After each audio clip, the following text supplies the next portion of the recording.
was around 16 back in the early 90s. A time before the internet made everything just a click away. PC games were my whole world.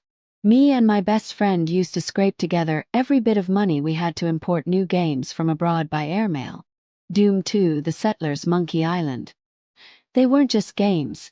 They were our escape, our pride, and sometimes our only real source of joy. Owning those discs felt like owning treasure. We'd carefully trade originals so we could each play more without going broke. Every new floppy disk felt like Christmas. Then this new kid joined our class. Let's call him Eric. At first, he seemed like the answer to every gamer kid's dream. His uncle supposedly had boxes of games we'd never even seen. I still remember the first time he bragged about it. "You guys are wasting money ordering from abroad. I can get you anything. Just let me copy your originals." We were skeptical but also desperate, so we trusted him. Week after week, we handed Eric our rarest treasures. Floppy disks with original copy protection. Sometimes expensive boxed editions we'd saved for months to buy. And what did we get in return? Corrupted disks, broken files, copy protection missing so the games wouldn't even boot. Every time, Eric had an excuse. Must have been my drive. Weird, it worked for me. I'll try again next week. It was infuriating. Even worse, some discs came back scratched or stained. Watching him carelessly toss them into his backpack felt like a slap in the face. The final insult. He used to mock me for being a huge Queen fan, throwing slurs and laughing at Freddie Mercury's death from AIDS. Coming from a conservative family, he thought it made him look tough. Meanwhile, we were the fools, empty-handed and out of money.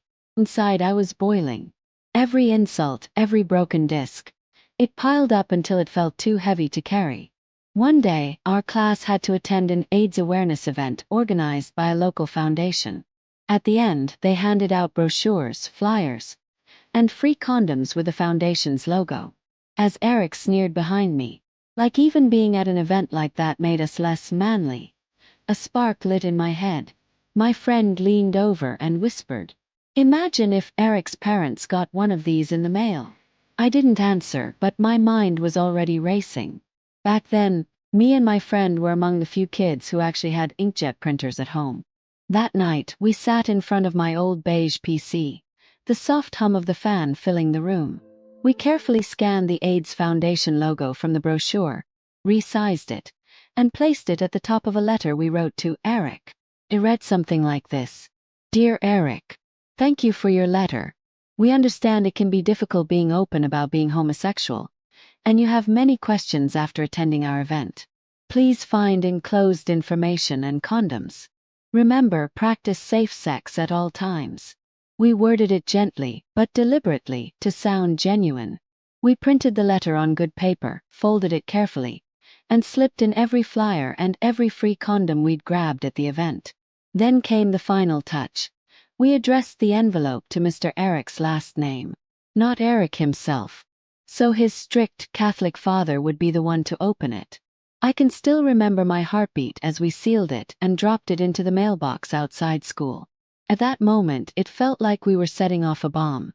For the next few days, my stomach felt twisted in knots. Every time Eric walked past, I wondered, had it arrived yet? My friend and I tried to act normal, but every morning as we met at the bike racks, the same nervous glance passed between us. Asterisk. Did you hear anything? Asterisk. Asterisk. Not yet, but soon. Asterisk. Then one Monday, Eric didn't show up at school. When he finally came back, he looked like a ghost. Ill. Hollow. No smart remarks. No insults. He barely spoke. Through quiet questions and eavesdropping, we pieced together what happened. His father had opened the letter at breakfast. His mother reportedly burst into tears, screaming about how they had raised a sinner. Eric was grounded for weeks. They were convinced he was secretly gay, and worse, lying to them about it. All because of one letter. It was brutal, but God, it was satisfying. After months of him stealing, lying, and mocking, he finally got knocked off his high horse. Eric eventually figured out we'd had something to do with it. At first, he thought we'd actually written to the AIDS Foundation pretending to be him. When we finally confessed the letter was fake, the fallout wasn't pretty. We were called to the principal's office, with Eric's furious parents sitting there. We had to explain why we'd done it. I remember my palms sweating, my voice shaking. But somewhere deep inside, I felt oddly calm. Because for the first time, Eric had been forced to see what it felt like to be powerless. We got detention. Our parents got angry calls. But strangely, Eric never messed with us again. Looking back, maybe we went too far. But in that moment, it felt like justice. Some people only understand pain when it hits their own doorstep. And for once, we weren't the ones left with nothing. If this story gave you chills, or reminded you of someone who truly deserved what they got, smash that like button. Tell us in the comments, what's the most satisfying revenge you've ever seen or done? And don't forget to subscribe for more real stories that prove karma always finds a way.